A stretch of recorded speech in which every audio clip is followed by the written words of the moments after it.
একই জায়গায়।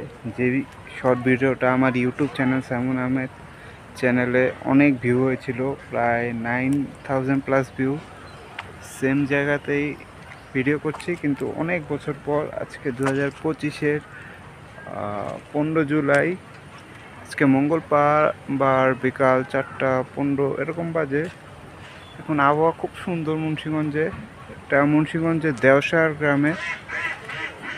আর এর বেশি কিছু বলতে চাচ্ছি না, খুব ভালো লাগছে তাই। আর পানি ট্যাঙ্কি চেক করতে আসলাম যে পানি ভরা আছে কিনা, ঠিক মতো পড়ছে কিনা। আর আপনাদের সবার উচিত যে যাদের গ্রামের বাড়িতে বিল্ডিংয়ে পানি ট্যাঙ্কি আছে, বছরে অন্তত পক্ষে 2বার পরিষ্কার করা। এটা শর্টে যাবে কিনা, কারণ 1 মিনিটের মতো ভিডিওটা। আবহাওয়া খুব সুন্দর, এখান থেকে আশেপাশে গ্রাম সুন্দরভাবে দেখা যায়।